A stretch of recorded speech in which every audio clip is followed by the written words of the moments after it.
I was diagnosed with cancer, but I found out that my wife cheated on me, so I rewrote the inheritance for the children and didn't tell about my illness. On the 5th of November, I got the news I had feared the most. Every single test confirmed the diagnosis: advanced stage 4 pancreatic cancer. So, in essence, this will be my final holiday season.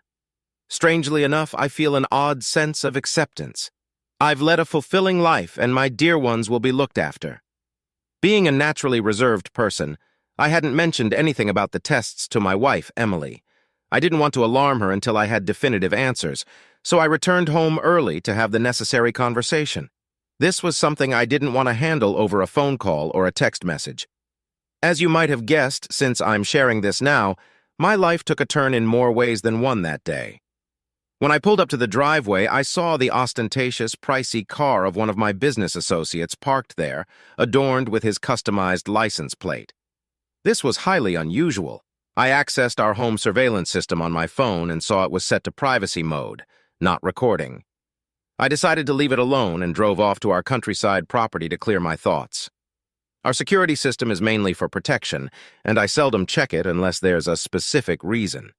However, I also enjoy watching the wildlife on the exterior cameras and find it soothing to watch storms approach.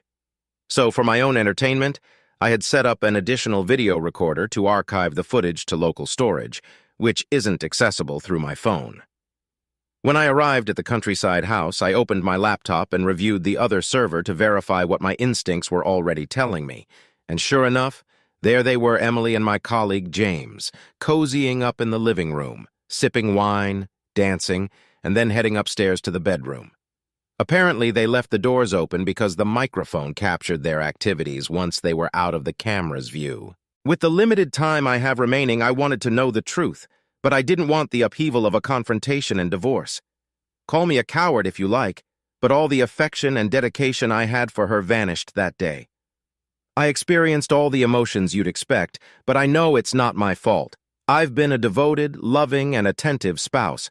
Now, I'm focusing on myself and what truly matters to me. I contacted my attorney, and we reviewed my will and prenuptial agreement.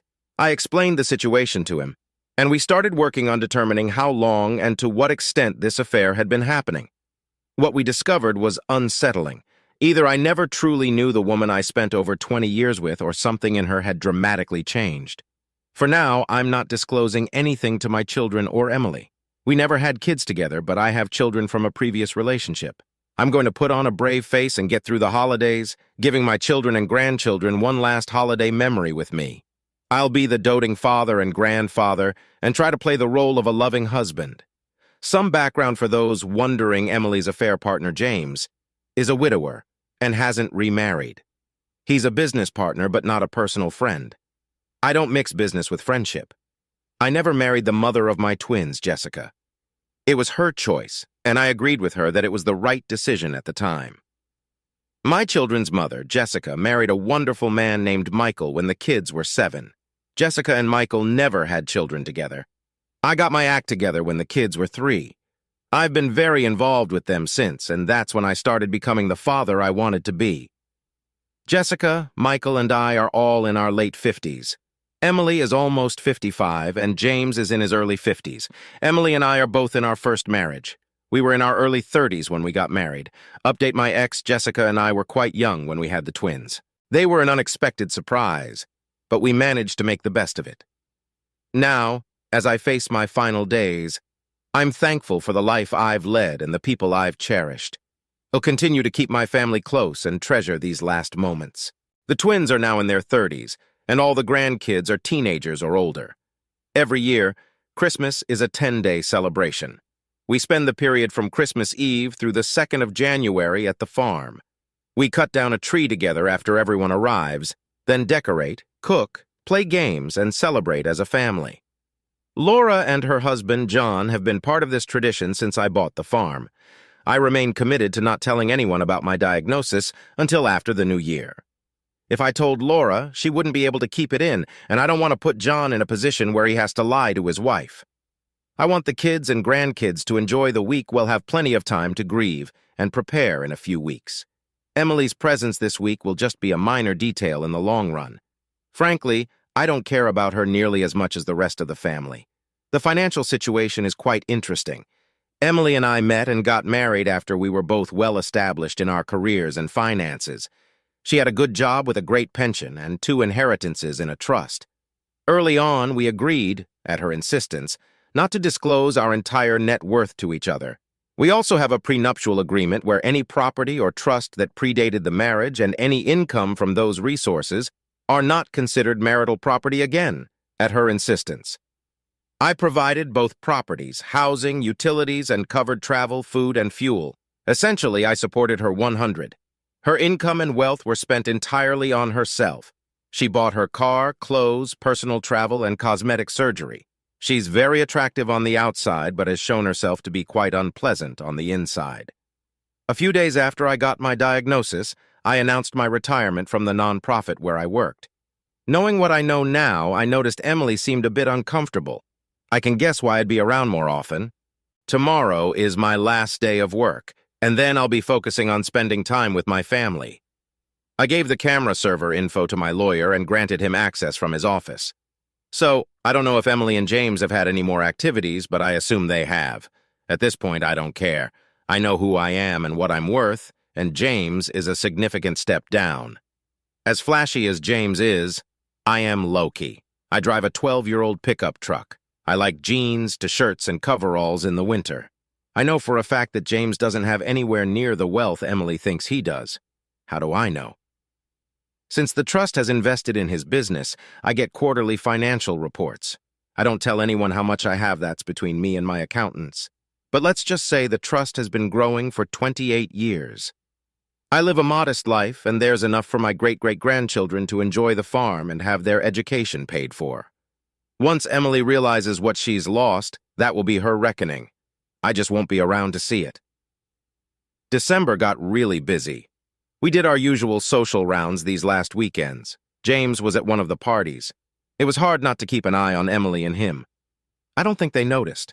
With being so busy and wrapping up everything at work, I've had an easier time keeping it together. Emily hasn't expressed anything that would lead me to conclude that she knows I know. I'm not proud of this, but I still sleep in the same bed with her. I've been selfish with her lately. I feel like I'm using her, but she's apparently been using me for at least the better part of this year. I'm not as honorable as many of you have made me out to be.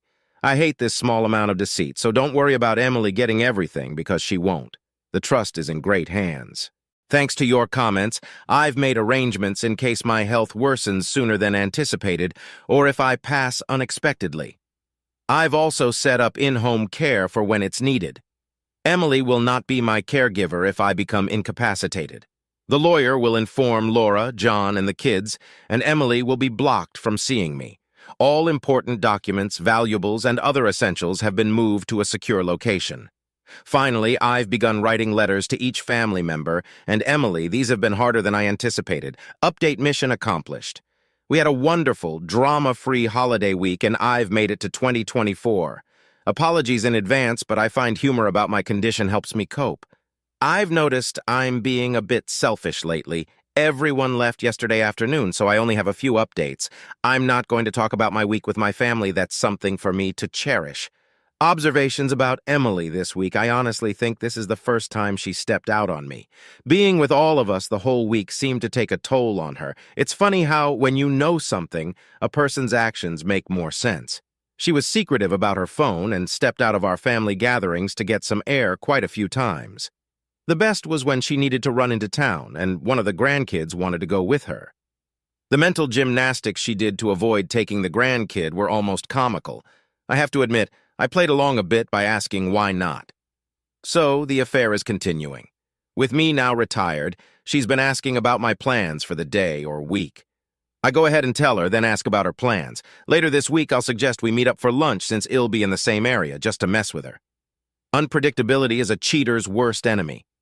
This morning, I met with my lawyer. I made some decisions and asked him to draw up papers. I replaced my temporary will with a new permanent one, which has been signed and shouldn't need to change again. In preparation for all hell breaking loose, I had him draw up divorce papers based on the prenup and evidence of the affair. She gets nothing but 15 of our shared assets like housewares and furniture. I keep all my liquid assets, retirement funds, and items I purchased with my own wealth. If I push it, she's required to pay alimony. I've signed them and have a packet with all our evidence of the affair, holding it in case I decide to use it. I sold my loan to the trust, allowing the trustees to convert it to shares in James's company. Speaking of the trust, I've decided how I want it managed. I'll drop myself to a one trustee. The twins will get the majority of the trusteeship, and the 4 grandkids will make up the rest.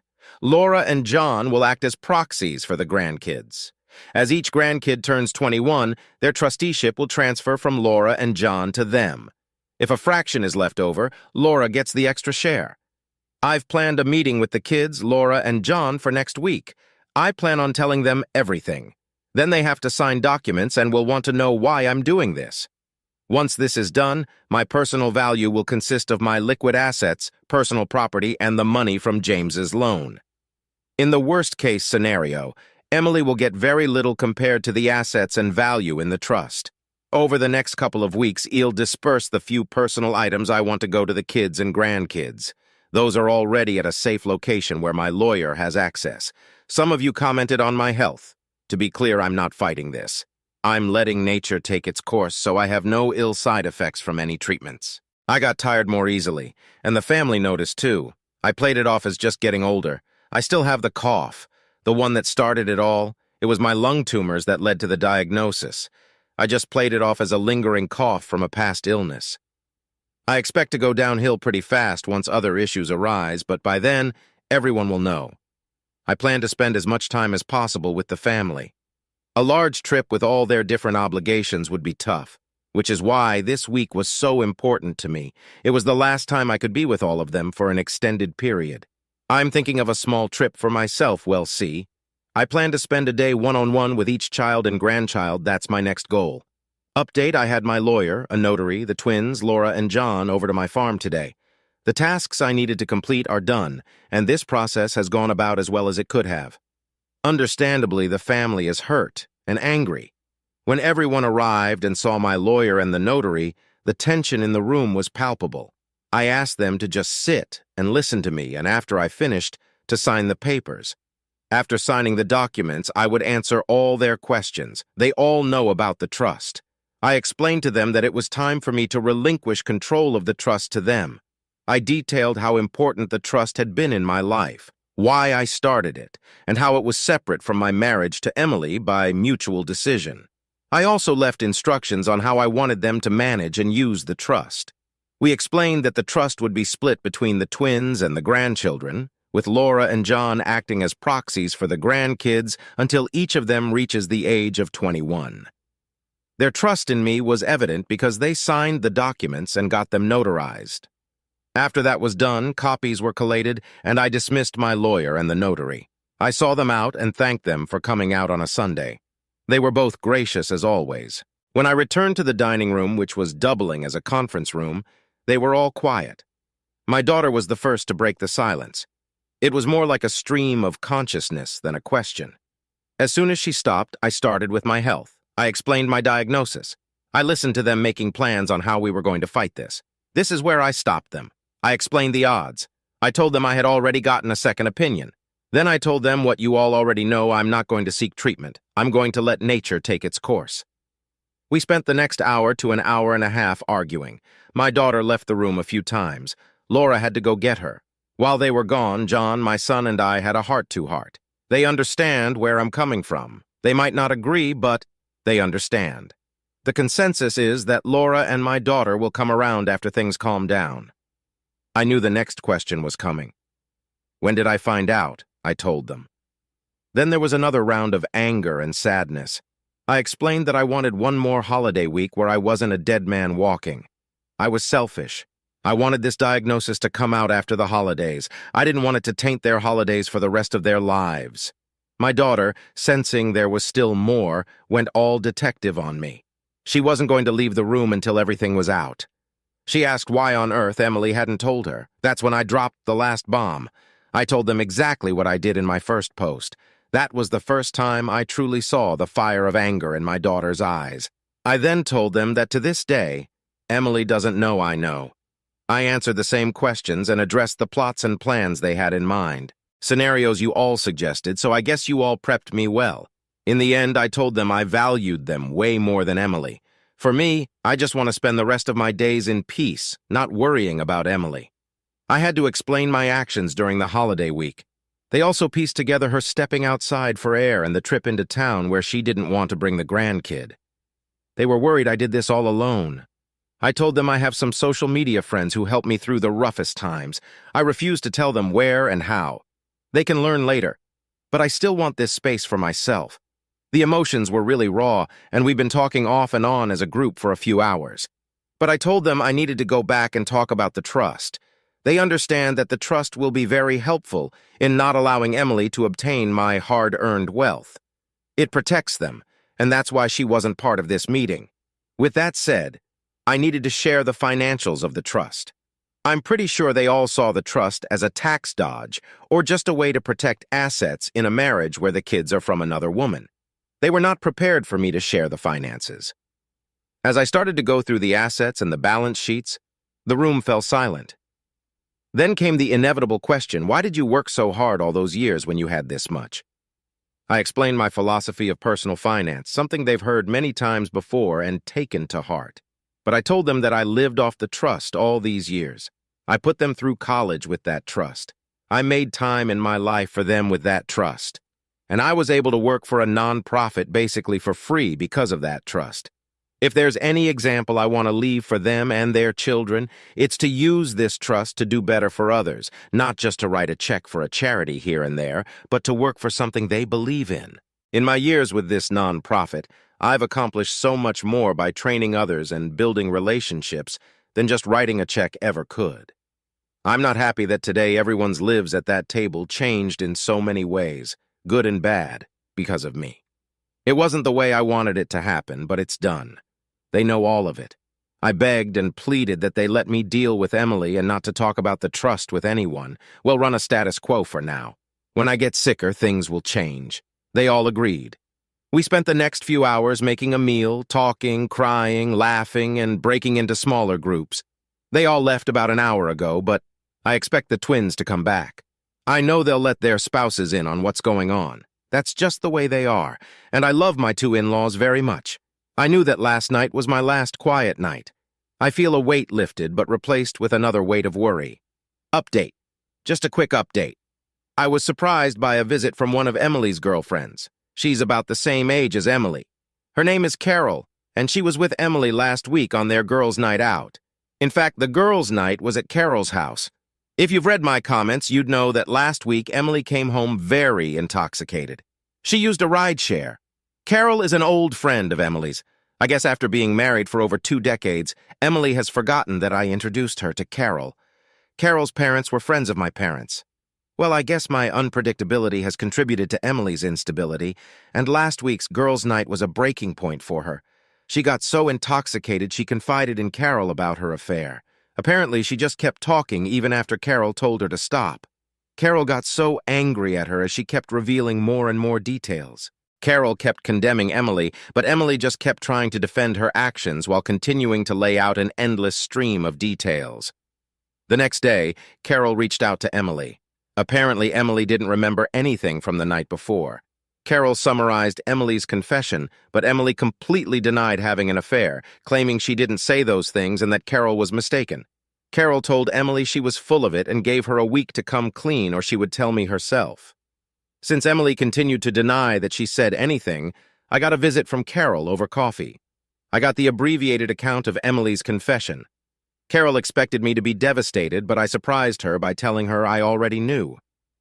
I asked her who else was around when Emily made this confession. Carol was the only other person in the house. I asked Carol if she had told anyone else. That offended her. She told me she wouldn't spread something like that before telling me. I apologized and explained that I had my own timeline for dealing with Emily and that adding others would complicate my plans. Carol was understanding.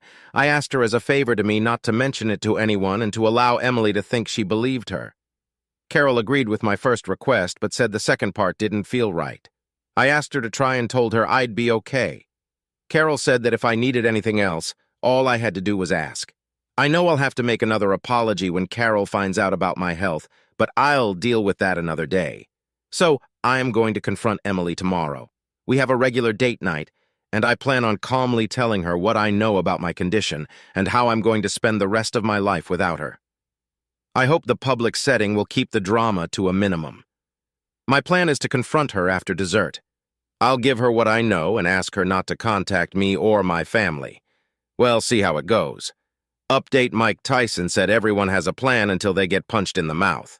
Yes, every plan doesn't go exactly as you envision, and mine is not exempt from this reality.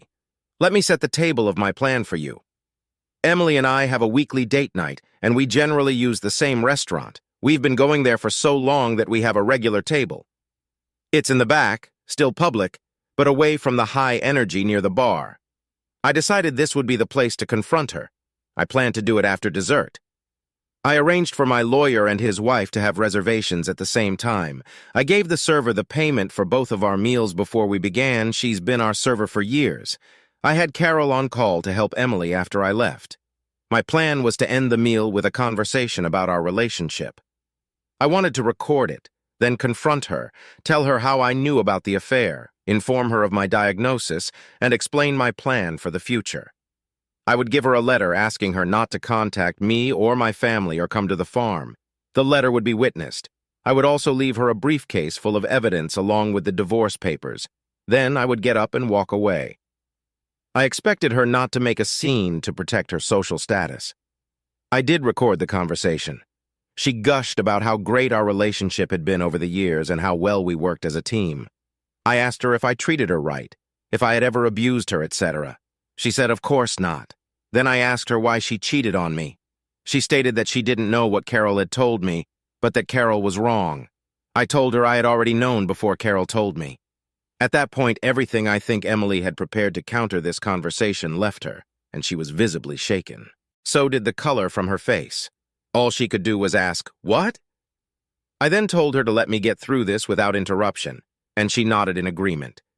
She went from a confident and prideful woman to someone with a deer-in-the-headlights look. All she could do was nod. I explained how I came home after my meeting with the doctor, rushing to have the most difficult conversation with the one person I wanted to talk to. I explained that when I drove up, I saw his car. I then checked the cameras and saw they were in privacy mode. I decided to go to the farm. I told her that I still had footage, and she almost interrupted to ask how, but I just put up my hand to remind her to let me finish. I told her about my diagnosis and my plans not to fight the disease. I saw the heartbreak in her eyes, and it made me angry. How can she feel sorrow for me? But I moved forward. I then signaled the waitress, and she went over to get my lawyer. They both came to our table. My lawyer handed me a briefcase and a folder with a letter. I told Emily that I didn't want her to contact me or my family or come to the farm after I left tonight. I signed the letter and asked the server to witness it. The server and lawyer then watched me give the letter to Emily. I then dismissed them. I concluded by giving the briefcase to Emily. I told her I knew much more than she expected. I was totally destroyed. I told her there were divorce papers in there already signed by me and she could sign them and start the divorce proceedings. I told her I didn't expect to survive a contested divorce. As long as I'm alive, she can stay at the home in town. I will be at the farm. I will not see her after tonight. I didn't want to hear any excuses. I told her I'd called Carol to help her get home. In true fashion, Emily kept her composure in public. She just uttered a quick butt, and I reminded her I was leaving and I was done. I went to the server and gave her a generous tip, found the owner, and apologized for not giving him a heads-up. As I was leaving, I saw my son at the door with Carol. Carol passed me with a quick smile, then a look of concern in her eyes for Emily. My son grabbed my truck and his wife drove me to the farm. My son and his wife stayed with me Friday night. I finally got them to go home at midnight. I went to sleep with a great sense of relief, but with a renewed feeling of loss. But I was able to accomplish the task I needed to do. The family came to the farm on Saturday to make sure I was okay. I felt a bit coddled, but it was a good day until Carol came by in the afternoon. She said that Emily fell apart Friday night but contacted her affair partner on Saturday. After the conversation, Emily realized she was just being used by him and was in a really bad state.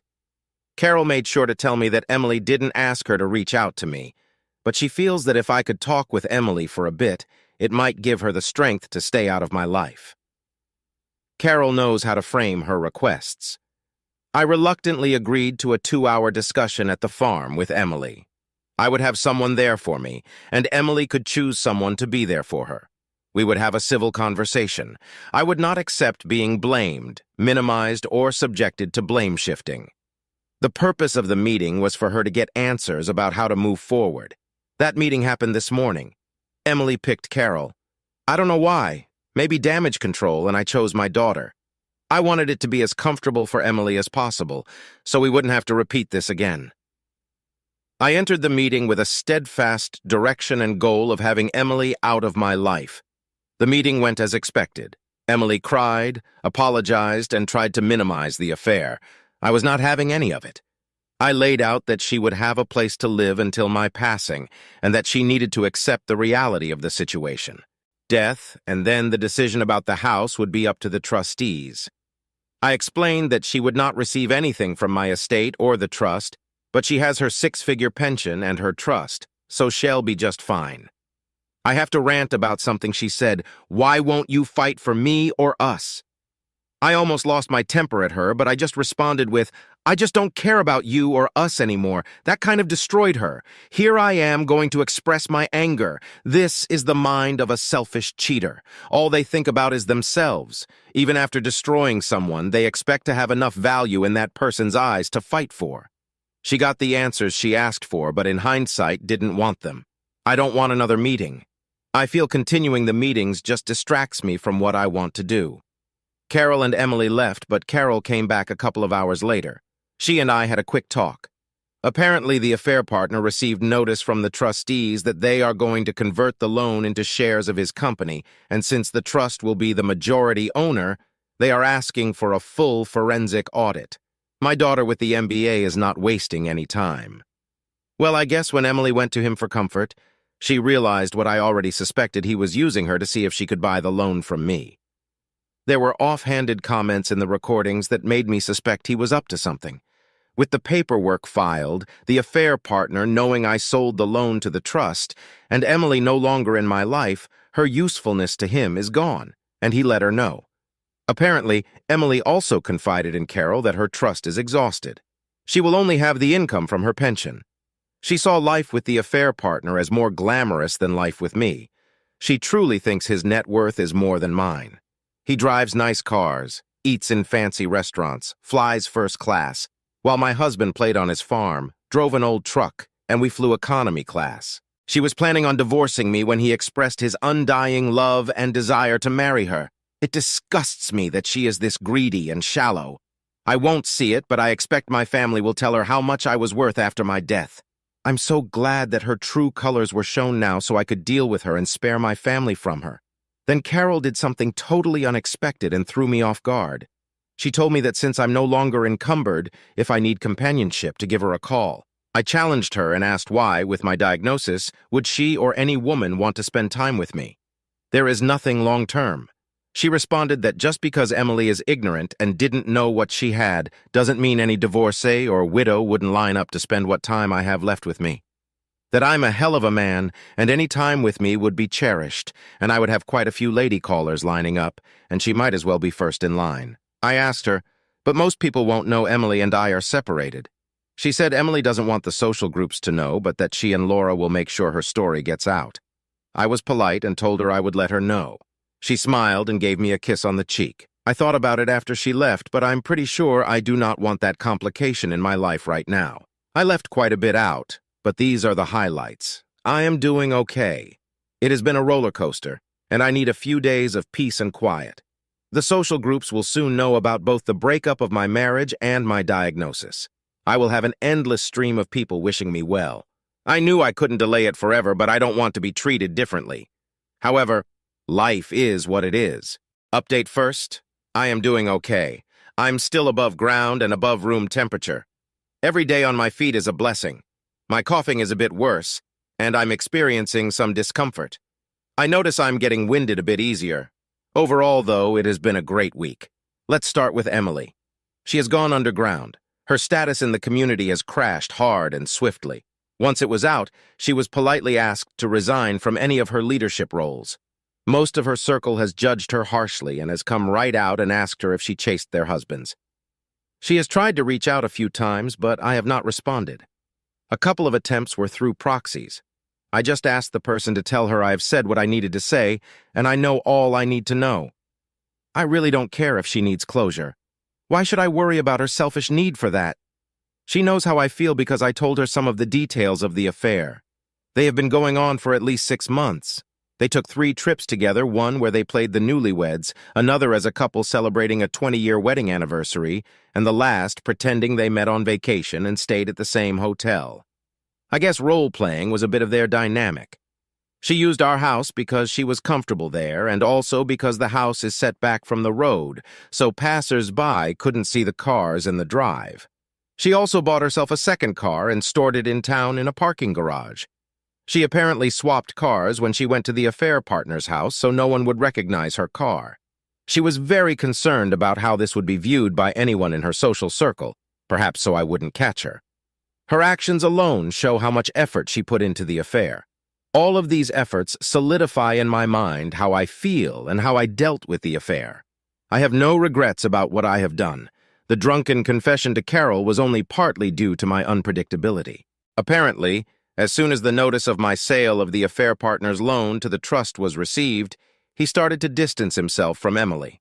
I guess from the pressure of almost getting caught and the affair partner starting to lose interest in her, she got drunk and let it all out to Carol.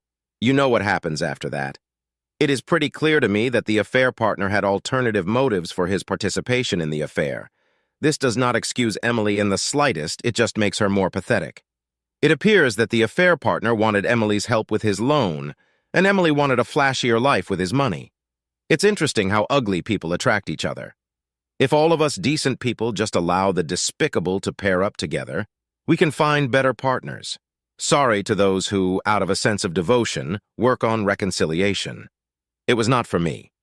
The affair partner is not happy about my daughter's intentions.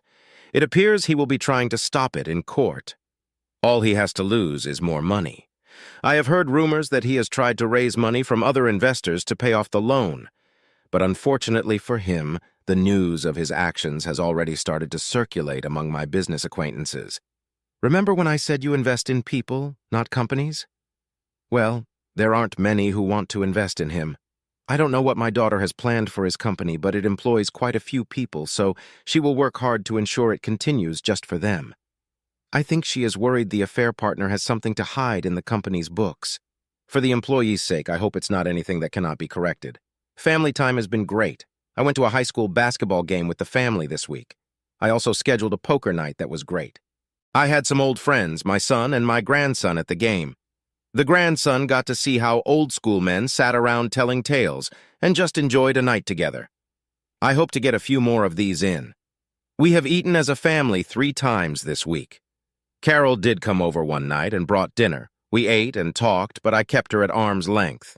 I'm still not comfortable letting her in. Chores on the farm comfort me. I walk the fences, drive at times, check on the animals, check on the employees, and help with equipment maintenance.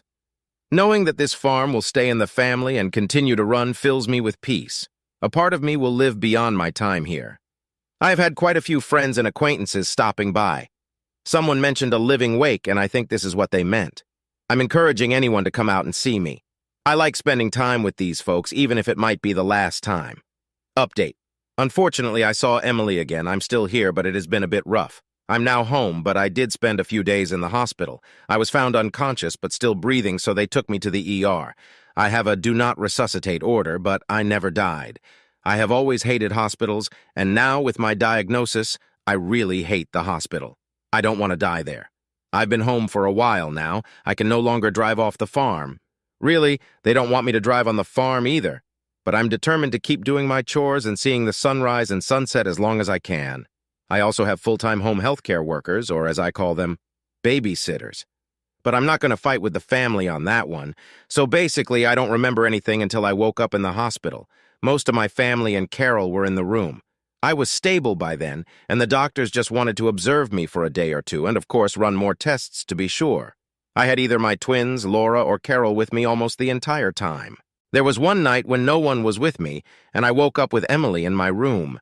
I guess she pulled the wife card on a duty nurse who didn't know not to let her in. I was tired, but she was playing the sweet and devoted wife. I don't know why. When I realized she was holding my hand and stroking my head, I pulled away. She was hurt. She then started a new refrain of being so sorry. She didn't mean anything she said to him. She was trying to use him, etc. I just sat there, not engaging. This upset her. She demanded that I talk to her. She was just loud enough to catch the nurse's attention. The nurse noticed Emily's demeanor and my discomfort. The nurse was smooth. She told Emily to wait outside because she needed to perform some checks. Once Emily was out of the room and the door was closed, the nurse asked me if I was okay. I told her that Emily was my ex-wife, and there should be notes indicating she is not allowed. She apologized and asked me what she could do to limit my stress. I asked her to call my emergency contacts. She did, and in about 45 minutes, Laura, my daughter, and Carol walked into the room. By then, Emily was back and still spewing her nonsense, but at a very quiet level. Once Emily saw them, she knew she needed to leave. I quietly asked her to just go. None of the other patients deserved her making a scene, to stop thinking about herself and just leave.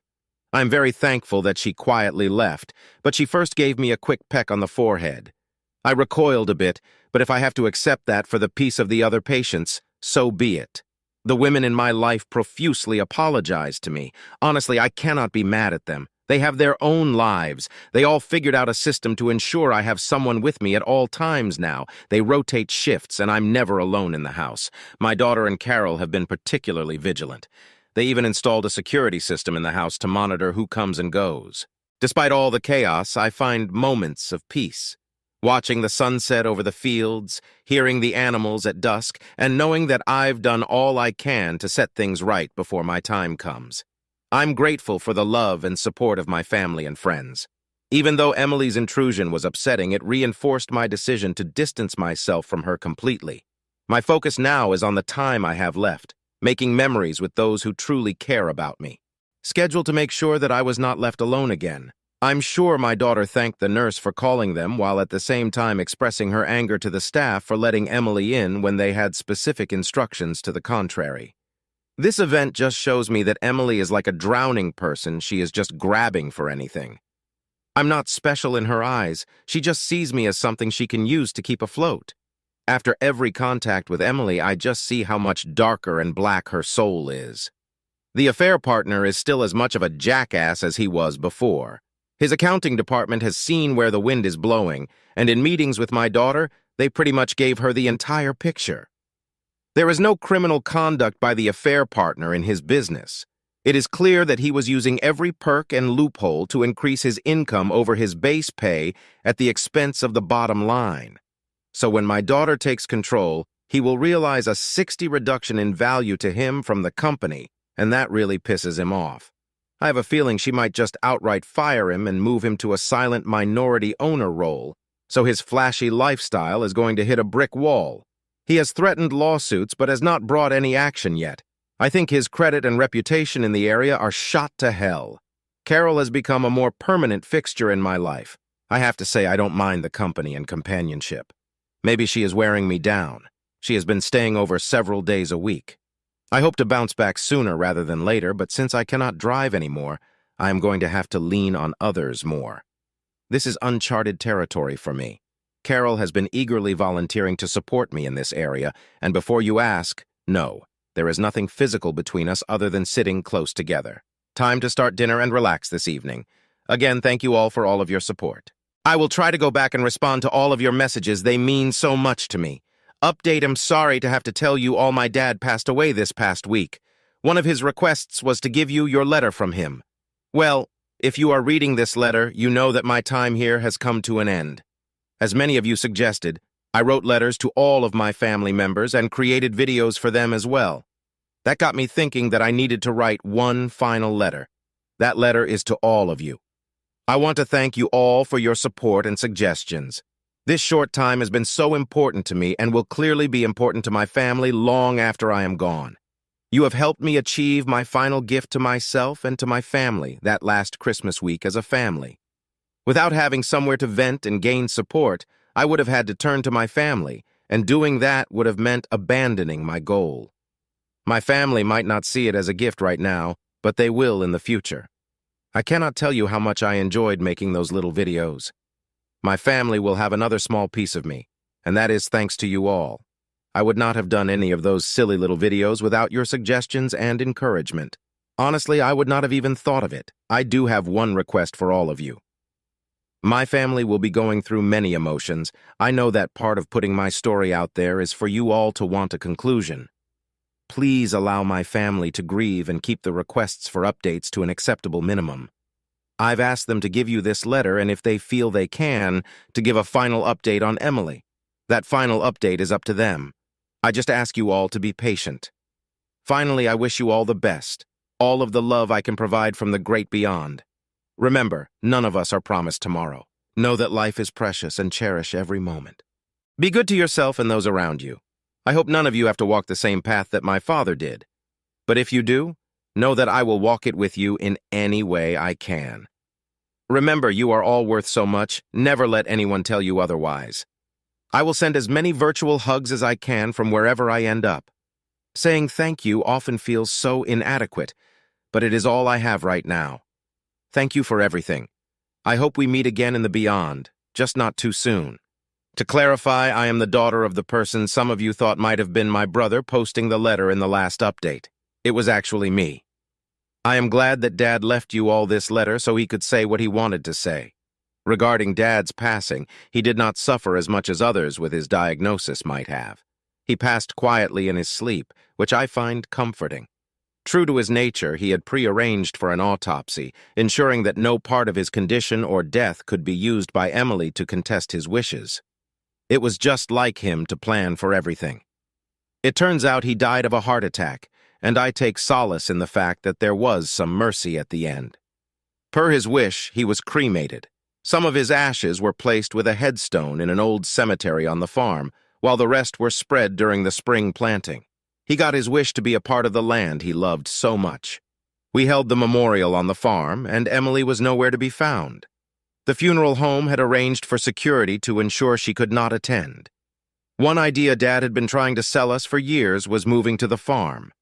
He had even plotted out home sites and hoped that we would all come live there when he retired. We had humored him but did not take his idea seriously. Looking back, I regret allowing her so much influence. Starting this year, my husband and I, as well as my brother and his wife, will be moving to the farm. We have a beautiful site picked out. Mom and Tom, at our urging, will move into Dad's house. It just feels right for us all to be closer together. As for Emily, seeing her world crumble has shown me the true meaning of being a pariah. She looks like she has aged 20 years in a few months, and her personality has completely changed. She contested the will and the trust assignment, but those challenges were quickly resolved, and she did not succeed. She did get their shared assets, but Dad had already given away the items he wanted. The biggest issue was the house in town, which Dad had owned before their marriage and was not hers to claim. She begged us to let her keep it. In one of the most satisfying moments of my life, I told her that if she changed her last name back to her maiden name, I would give her the house. The house's value is far less than the satisfaction of her losing Dad's last name, and she took the offer. I expect her to sell the house and leave. Our partner has hopefully learned a life lesson, though I really don't care. We've chosen a new CEO, and the company is on its way to rebuilding. Carol was given a 1 share in the trust. We will take care of her as Dad would have wanted. She has been a constant figure in our family and will continue to be considered part of our family for what she did for our dad. Last update. We have rung in 2024. This will be the first year of my life without my father, and that weighs heavily on me. I wanted to stop in and give you all an update on my father's family. You already know that we celebrated our week-long holiday tradition that my father cherished so much. While bittersweet, the week was very good. Dad succeeded in bonding us all as a family, and that included Carol. Her romantic, for lack of a better word, time with my father when he needed it most means so much to us. He left us all letters for this year and one final present for each of us. They were thoughtful and brought us to tears.